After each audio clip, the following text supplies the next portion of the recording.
Welcome to the Reflecting Light Show. I am your host, April Rodgers. Today we have with us my sister, Julia Letlow. This is going to be an amazing show. I am so glad that you are along for the ride. So welcome, Julia. Yay, you're I'm here. so excited to be here, finally. You have known that this is a dream of mine, and you stood beside me and really encouraged me to go for it. And so here we are. Here we are. Together. I remember editing your essays. I know. When you're first starting out.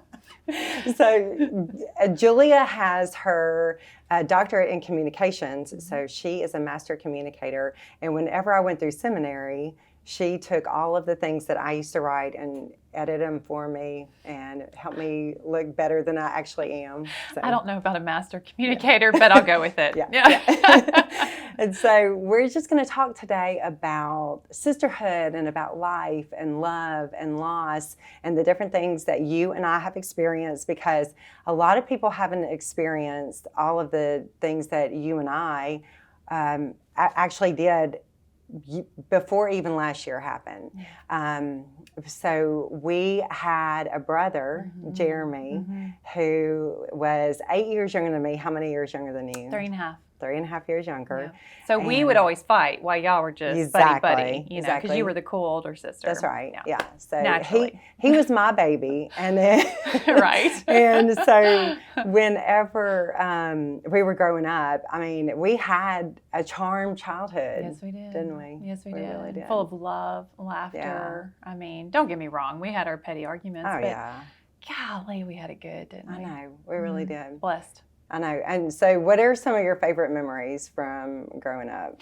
I would have to say it was the vacations that we took all the time. You know, Mom and Dad put a lot of emphasis not in material things per se, but they would help us make these beautiful memories together. So we would go to the beach, and I just really remember Jeremy loving the beach, you know, just jumping into the waves. I mean, we'd have to drag him out at the end of the day every day to, you know, so just, you know, those memories that we made, going to the mountains. Right. Mom's from Colorado, so we would go all the time and just visit her family. So just those sweet, sweet times together where we were trapped in a Suburban or a station wagon. And remember, we would have like the big TV, and the speakers were going out to the back, so Mom and Dad would face it towards us, and it would blast them out. We would watch Dumb and Dumber. All the time. And so Dad knew every single word of Dumb and Dumber. Terrible. I remember going on the party barge, and we would pack up the grill on the party barge, and Dad would flip the hamburgers, and we would jet ski and have so much fun and tube behind the party barge. Yep, on the Ouachita River. Yeah, on the Ouachita River. Every Saturday and Sunday. We sure did. So for those of us, for those who are watching that maybe don't know us and don't know our story, we lost our brother Jeremy in a car accident, and that is almost 20 years ago now that happened. And it's hard to believe, you know, we just celebrated his birthday. He would be 37 years old. Hard to believe. It's just so hard to believe. But I'm so glad that we had the 17 years that we did with him. So talk a little bit about how that impacted you, because you wrote your whole entire thesis for your doctorate on sibling grief. Yeah, so it had a profound effect on me. You know, after I lost Jeremy, we lost Jeremy, everybody grieves in their own different way. And so, you know, we all started kind of judging, for better word, each other's grief, and like, you're not doing it right. No, you're not doing it right. Well, nobody does it right. You just have to do it. And something that I found solace in was going to research and reading about the experience and learning from others who had been through the loss of a family member. Well, when I reached out, there were plenty of books on losing a parent or a child or a spouse, but really nothing out there. I mean, there was a little bit, but not a lot about losing a sibling. Right. And so I always knew that I wanted to be a college professor. That's weird to know that anyway, but I did, and I knew I was going to have to go on to graduate school, and I had some amazing professors at the University of Louisiana Monroe who encouraged me and said, Julia, if there's a deficit in the literature on sibling grief, why don't you actually go research sibling grief? and you go talk to families who have lost a loved one, and you go talk to siblings who have lost. And then when you write your thesis, which then parlayed into a PhD program and a dissertation on finding meaning after the loss of a family member. And I did not realize that at the time how that experience, God would use that to serve me later on in life. Yeah, that's beautiful. And it is so true, because we were kind of out there as a lone island, and we had each other, that we knew what each other was experiencing. But, I just remember Mom and Dad's pain was so different from our pain. Sure. And now that you have children of your own, you can only imagine. But keep going. Sorry. But I think that was such necessary work, because there are people, siblings, we know this, we have been in each other's lives our whole entire lives. We can remember. That's right. And so whenever you lose a sibling, it's like losing a piece of who you are in your childhood. So that was really tough. But, God is faithful, and He got us through. And I love how you were saying that you turned to research, because you really did. Yeah. That was your avenue to get the healing that you needed. And for me, it was actually kind of picking up the mantle of what I thought Jeremy was going to do, because we all thought he was going to be the preacher in the family. Remember, he would write all those different little sermons and different things. And so I never, ever expected that this would be the path that the Lord would have me go down, but He absolutely did. And here I am all these years later. Thank God He did. So, all the people you're touching. Yeah, well, thank you so much. I love it. Okay, so whenever you kind of set up the tea a little bit about that, it prepared you in a way for what you would experience next. So Right. So life goes on, and you experience highs and lows, joys and tribulations. I'm not sure if you've talked about this on your podcast, but you probably will. But you struggled with infertility. I struggled with infertility. We both met the men of our dreams. But, marriage is no walk in the park. You have to work at marriage. Absolutely. And, but we're both walking down that road and just really experiencing some really happy times again. And I think something that you can't really believe that it will happen when you're walking through grief in the midst of it, but joy does come back. Yes. It does. And thank God it does, that you will smile again. You will find happiness again. You will find joy. And so Luke came into my life, and wow, what a blessing that was. I married the man of my dreams, and on the bayou where I grew up, where you now live and raise your family. He asked me to marry him on that dock. Just so many precious memories there. And, I had aspirations in higher education. Luke supported me 1,000% in those aspirations as well. And then he always had dreams of being in politics, and worked for the last 20 years of his life building that foundation, which would culminate in him having the opportunity to run for Congress. And that is what we both collectively together, because with your partner you are a team, over the last, it's been almost 2 years now, but that first year we were running Luke's campaign. And in Louisiana we have parishes, and there are 24 parishes in the 5th district to represent. And so just went on a stump tour, visited all 24 parishes, and I didn't realize this is what would happen to me, but I can't believe I didn't realize that you fall in love with people, and it's all about relationships. And Luke taught me that. But it wasn't until I went along with him and watched how he cultivated these relationships, and how everyone knew him, and how he could connect people that were hurting or in need with a government agency that could fulfill their need. And that's what government should do for you, right? That's right. But also it was just that network, that broad network. But the good people in Louisiana, things that connect us all, hardworking, rural communities. You and I grew up in the city in Monroe, but I married a good old country boy who moved me out to start. Louisiana. We have a Dollar General that changed my life. in the best way possible. And he was such a start owl, and he loved everything about, just Richland Absolutely. Parish. 8 generations back. Yes. Lived on that land. Yeah. And so we were able to build our dream home. I mean, who gets to do that in your 30s on family land and have 2 precious babies, Jeremiah, who we named after Jeremy, who just had his 4th birthday, and Jacqueline, who will be 2 in January. So, but if I have enough time, I'd like to also talk a little bit about what was going on in my life while Luke was running his campaign.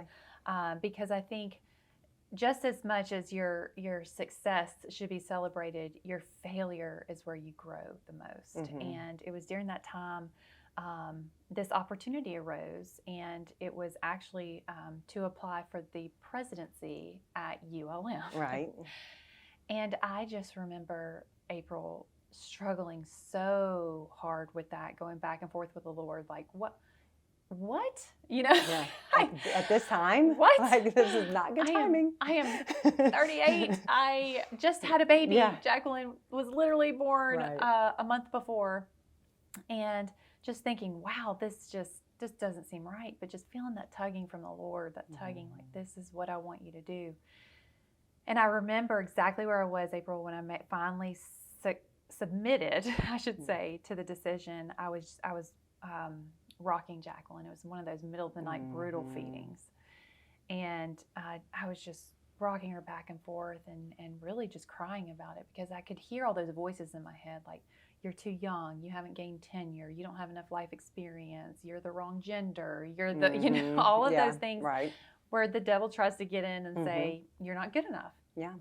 To disqualify you. And I remember looking down at her so vividly and saying, what would I tell her to do? I mean, the thought popped into my head. I remember you telling me that. What would I tell her to do if it was her?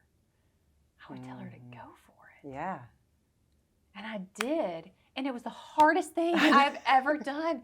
It was brutal. And I remember it lasted for months because of COVID. And I remember going home, and Luke was calling all these people asking for, fundraising dollars. And they're, sure, yes, absolutely. Meanwhile, I am in the trenches. Yeah. Nobody wanted me to be president. I shouldn't say nobody. No, I remember telling Luke, like, this is so easy for you. This is really hard for me. Yeah. But you were pursuing your dream. Pursuing my dream. Wow, what an amazing dream. I love higher education. I saw this vision for our region. And I remember pleading with the Lord, like, why are you making me walk this? This is so hard. It feels like everyone's against me. Why are you making me do this? And it was just silence. Really? Just silence. But I just knew I had to do it. He was preparing you. Right. Yeah. And I didn't I made it to the semifinalists. Yeah. One of the top 6. Who would have thought? Right. And that was the hardest interview of my life. But I've never been prouder. And to see the pride in Luke's face, because you interview with your spouse. Yes. At that table. It was so incredibly difficult, but it was preparing me. I remember him writing this post about you and just saying how proud he was of how you carried yourself and for pursuing that dream and going for it. He was really proud. And he said, tell my wife she can't do something. Yeah, yeah. Which parlayed into this next season of your life. So, and so then what happened after? Yeah, so after you did not get the presidency, again, life goes on, and I struggled with, well, what is going to be my place? I'm so ecstatic for my husband. He has worked his whole life for this, and the Lord was just opening up the path for him. And man, I was so excited. And that was just a time of faith where I just had to say, you know what, Lord, you have a plan for me as well. If you put the desire to work in my heart, then I know that something will work out. If I'm willing to work hard enough, it will. And so that was just a time of waiting and patience. And that's not a fun place to be, but that's, where we find ourselves sometimes. And I did not have it bad by any means, but it's humbling when you go after something and you don't get it. But those are things that we need to walk through. Yeah. Absolutely. And it teaches you to trust in Him in the waiting. Yeah. It really does. And I was just like, why, Lord? Why did you make me walk through that? If there was no fruit to bear in my mind at the time, I thought that. But wow, was I mistaken? Right. So fast forward a couple months, Luke runs. He wins the primary. We go to a kind of a bitter runoff, but he wins the runoff, and he is the newest congressman-elect for the 5th District of the United States. Yes. For Louisiana, for the United States of America. I still can't wrap my head around it. And everything that he ever wanted. Right. Like, that was so proud of him. And I remember he wanted to baptize Jacqueline the day after. And I just said, Luke, come on. We are going to be up all night. And it was also his birthday. And I was like, this is a lot going on right now. But it was so important to him that we end it with that special ceremony of dedicating our child to the Lord. And I'm so thankful for that precious memory, because wow. And I remember driving to the church, and all of you all were there, and it was so special. And I remember him holding my hand. Whew. Yeah. A memory that I'll have for a long time. And so we were driving back in the car, and I was so proud of him. And I just remember saying, Luke, I mean, wow, you just kind of knocked that one out of the park. Because he won with like 63% of the vote. It was great. I've never seen him work harder in his life. I've never seen him just go after something so hard. And to see it end in success, I was so proud. You know, as you feel for your spouse, it's like it's happening to you. That's right. And I said, well, geez, what's next? You know, like Senate maybe one day? I mean, just let me know. I'm just going to be here. And he looked at me dumbfounded. He really was. And he just said, Julia, I am so happy. I am so content. That's so good. And if not one more thing ever happens to us, he said, we got to build our dream home on this land that I grew up on 8 generations before me. We have 2 beautiful babies. I was able to marry the love of my life, and then run and win a race that I've dreamed of my entire life. Hear me say this, if nothing else happens to me, I am so content, and I am on top of the world. Yeah. And we lost him 2 weeks later. Yeah. And so to have that peace in my heart because contentment, we talked about this not too long ago, you and I did, that we're always looking for the next best thing, or we're regretting the past, or that we didn't take advantage of the past. But Luke taught me how to live in the moment. Right. He had no fear of the future. He had no regret or shame over the past. Maybe should have sometimes, but he did not. He lived presently. Yeah. And I try to do that every single day now. I carry that with me. And just like with Jeremy, he lived more in his 41 years than most people do in a whole entire lifetime. Right. You know? Right. And he really did it. He did. He did. He did. He really did it. Yeah. Okay, so let's take a short break, and then we're going to come back and we're going to talk about what was next for you and what that propelled your life into that next season. Oh, not much. We want to thank our sponsor, the Jeremy Barnhill Foundation for Christian Teens. The Jeremy Barnhill Foundation exists to point teens to Christ. So whether that is through a mission trip or a youth event, any teen can apply to come and to have a part in that. You can find the Jeremy Barnhill Foundation online on Facebook and on Instagram. Now I want to get back into our conversation with Julia Letlow, and we're going to talk about what happened next. So we went through the whole story of how Luke had just won his seat for Congress, and then the unthinkable happens. He ends up passing away from COVID complications. And so you're sitting there, and whereas most people would have only seen the devastation and the ashes, God brought forth beauty from the ashes. Yeah. And so he really propelled you into a whole new season of your life. And I can remember walking into your house that night because I was coming to stay with you and the kids. And you said, I have something to tell you. I don't remember this. And I said, what? What is it? And you said, I'm going to run for his seat.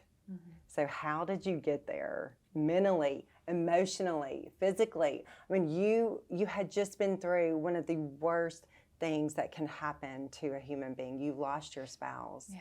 And then you have 2 young kids. Right. And you're sitting there trying to grieve, but also knowing that you have an awesome responsibility that has to take place. Sure. So how did that even come about? Yeah. So I think the first thing that floods your mind when you get that devastating hit your knees call. You've received one before. Yes. But as a parent, your mind automatically goes to your children. You know, Right. And you just think, no, I don't want to do this alone. And you go into survival mode almost, like, how am I going to take care of my kids? You know, just, I don't want them to grow up without their dad. And, all those mixture, nothing makes sense when you're in that just turmoil, tornado of that onslaught of grief. Shock. It is.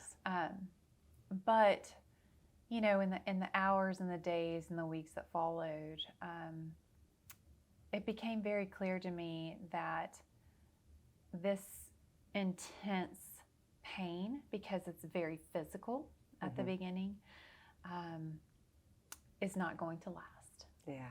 And the only way I knew that, April, is because I had experienced it before. Right. There's no way I could have made the decision that I made if I hadn't gone through losing Jeremy. And while I would give everything to have him back, I would give all of these experiences just to have him back, all of that was preparing me. Yeah, the Lord was working it out. To know, because I had that comfort and that peace to know that, yes, you feel like you are physically going to die right now, but this is not going to last. That's good. And so I could think a little bit clearer in the moment than I would have if this was my first loss. Right. And it just, like I said prior, Luke and I worked together. Yes, he won the seat and he did the heavy lifting, but I fell in love. I fell in love with the process and the people and the district. And so I was grieving this monumental loss of the love of my life, but there's secondary losses that come along with a loss. And that secondary loss for me was the loss of a dream. And it was his dream. Right. And we worked for it together. Yeah, you did. And so here I sit in my career not knowing what the Lord has planned, in a stagnant place, not knowing why. I remember asking God, just use me. All I want is to be used. Just use me, Lord. And then for this to happen, and I'll never forget, of course, I had an incredible conversation with one of the most godly men I know, my hero in so many regards, Congressman Ralph Abraham, who said, Julia, make no mistake, I know who ran that family. If you want to do this, you can do this. I love it. And he was the first one who gave me his full support and said, you have what it takes to do this, but you need it to be the right decision for you and your family. And I remember just going home and praying about it. And the song had just come out by Mercy Me. I remember. And it was eloquently titled, I'm going to run. Yeah. I don't know if that's the official title of it, but I'm going to run. Yeah. You know? And Say I won't. That's the Say name I of won't. it. Yeah. Another one of my themes. Say I won't, but I want to run. I want to run as part of the lyrics in that song. And I'm going to fly. I'm going to know what it means to live and not just be alive. I love it. And this is probably too much information, but I'm sitting in the bathtub just crying my eyes out, just saying, I'm going to run. I'm going to run. But it wasn't just about me. I had to have that peace that surpasses all understanding, because it is a sacrifice. Yeah. And, you know, no doubt I was asked that question everywhere I went, at every stop I made. What about the children? And I could have never, ever done it if the Lord hadn't given me a peace that the children are going to be a part of this.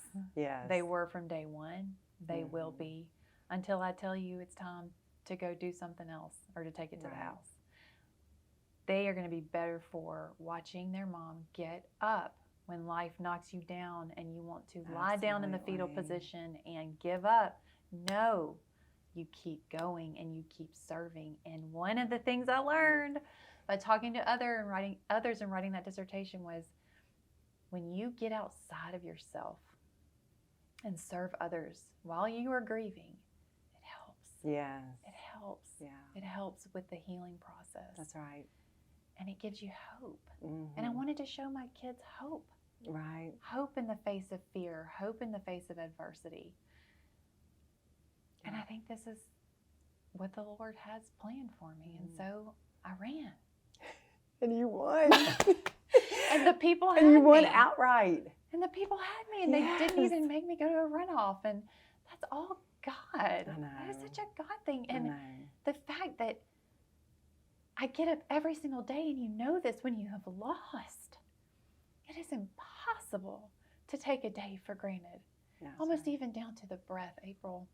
And so every day I get up with intentionality, and I serve the people of the district with that in mind, that I'm not guaranteed tomorrow, so I'm going to make every single day count for them. That's right.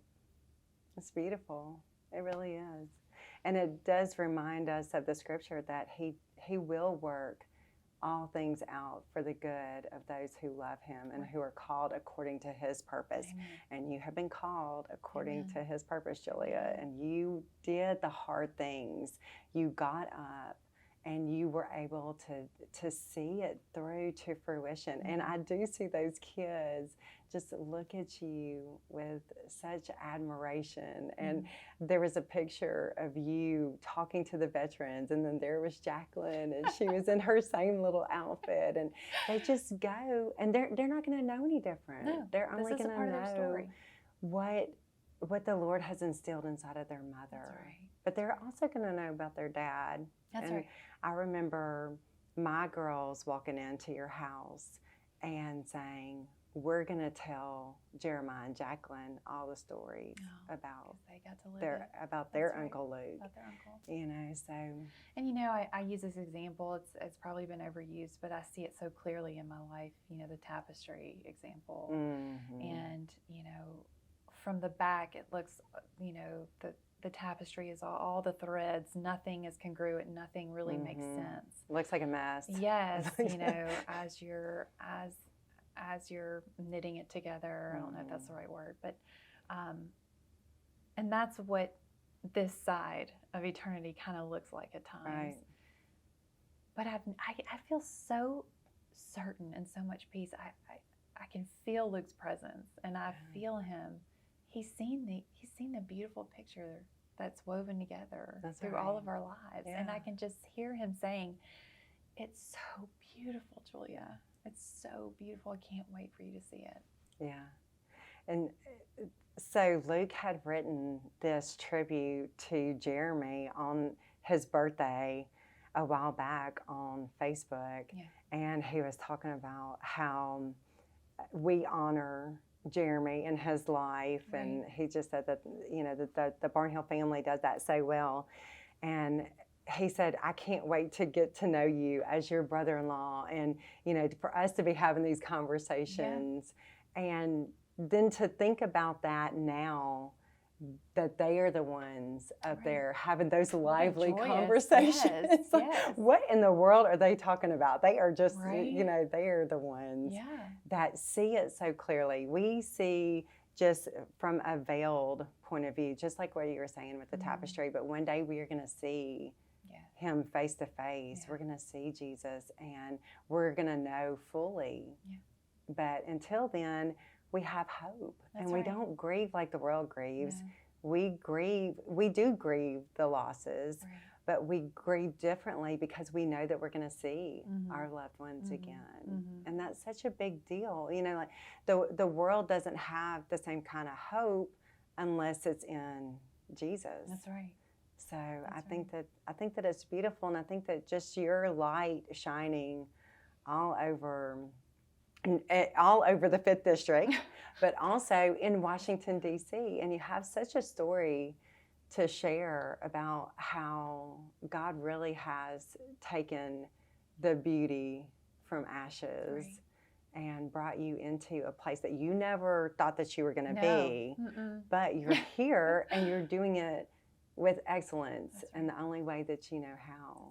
So, and all the divisiveness and all the, DC darkness, and I've felt it. I've been in that room where we're debating abortion, and it's very real. But in the end, we're all God's children. Right. He loves us. That's right. And so be a light wherever you are, even in the darkness, And there are so many people up there who are being the light, and they're spreading Christ's love. So that's right. That's encouraging to me. That's right. Okay, so we'll flip the script a little bit since you are the master communicator. Oh dear, and I'll let pressure. I'll let you ask me a question or two. Sure. Well, Sissy, you have taken quite the unconventional path to get here. Yes. And I want to know how you went from a boss woman, career woman, to having children, and then now where you are. So kind of guide us through that process. Well, that's a pretty long story. But the short of it is that I thought that I would be doing financial planning forever. I did too. And you mean, not me. And then after losing Jeremy, it shifted my perspective, and I became more eternally minded. Yeah. And I really started to dig into God's Word. And remember, I was doing Bible study after Bible study, and I just had this appetite for His Word. And once I had Addie, and I decided that I was going to stay home with her and be a stay-at-home mom, I enjoyed those years so much, Julia. Like, those were hard years. They were, this, now being a single mom. It is the most thankless job to be a stay-at-home mom, but it is the most rewarding. At the hardest. Too. Yeah. And so once I don't have what it takes. So I tried. So during those years, God really moved me into a whole different space. And once after I had Ella too, and I stayed home with her as well. Once I knew that she was going to go to school, I thought, I'm kind of interested in doing something, now that I knew that they were going to be back in school. What should I do? Oh, I think I'll go to seminary and then be a Bible teacher to women. And so naively, I jumped into that role. But the Lord has just orchestrated every single step. And now here I am. Right. Just still putting one foot in front of the other, not necessarily knowing the full outcome, just like what you said, like you're just living in the moment, being intentional with the gift that the Lord has given me today. What will that look like in 10 years? I don't know, but I love what I get to do today. Yeah. Have you ever had that moment of just wanting to give up, just being in the desert, just nothing was adding up? Can you tell us about that? Yeah. And what brought you out of it? Well, okay, so I think that sometimes whenever you are in a ministry-related role, it takes a lot out of you, and you're constantly pouring into other people, just day after day, week after week, year after year. And sometimes you wonder, am I really making a difference? Is this really even going anywhere? But then just this past year, the Lord has exploded women's ministry, and I have been able to be a part of that. And getting to baptize 40 women was probably just the height of just being able to say, okay, it was all worth it. All of the spiritual warfare, every single setback, all the different things that, releasing Made to Shine during the quarantine, having that hope and dream for it. And then it didn't look anything like what I thought it was going to be. But just being able to be a part of women experiencing freedom far surpasses every single thing. So, we as women, we put a lot of pressure on ourselves to be perfect and just to exude perfection. Not and me. And Never. you come across as very Never having it all together. We I kind don't of have look to any you of those feelings of perfectionism. So, what would you say to encourage people, or how do you make yourself relatable? To just kind of say, "Oh, I struggle with that too."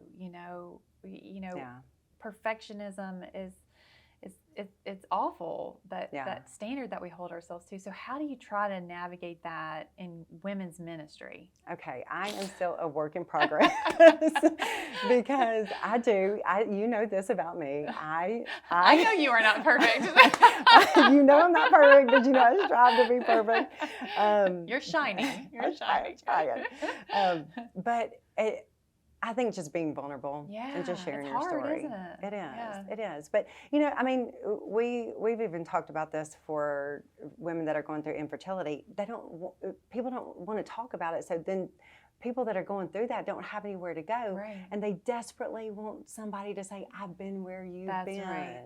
You're not and so alone. if we can just get messy and just share our stories, then I think that it does provide so much freedom and light. Absolutely. To what we're doing. That's wonderful. Yeah. Not to bring it back to myself, but I recently spoke out about my issues with postpartum and how hard that was for me. And that was very vulnerable for me to talk about. But I had so many women come up and say, "Thank you." Yeah. Because, I suffered too, and you don't have to suffer alone. That's right. You're doing that, sissy. So just share your story. Yeah. Share your story. This has been so good. I don't want it to end. Do we have to? I have really other tough questions I can ask you. I know. You'll have to come back on and you can ask me all the questions you want. Okay, but I have one more question for you. What is one thing that is lightening your load these days? I would say it's my village. And it takes a village to surround yourself with, to raise children. Whether you find it in your church, your family, all of the above, they are lightening my load, and they are being the hands and feet of Jesus. Yeah. Wow. Yeah, I get emotional thinking about it. I did see so much community rally around you, and we experienced some of that after losing Jeremy, but with Luke, man, it was just the community came out and really supported you and loved you to Jesus. And if I could just tell one more little story, I had a dear friend who was also a counselor, because I was really struggling with feelings of worrying about Luke, being alone and being scared in those final moments. And these are vulnerable feelings that you deal with after a loss. And she picked up this really big book, and she opened it up, and she had a bookmark, and she said, "This was Luke during those final days and moments." And she said, and she put that bookmark in the book, and she closed the book, and she said, "This is intercessory prayer." She said, "You have no idea how many people were praying for you and for him." And he was not alone. He was not alone, Julia. He wasn't. And we're not alone. That's it. I know. We have each other. Yep. And I love you. I love you. Let's do it again. Hello, friends. Thank you so much for tuning into the Reflecting Light Show. We hope that you enjoyed it and you got some positivity out of it. If you did, please let us know and share it with a friend. Until next time, go and be the light.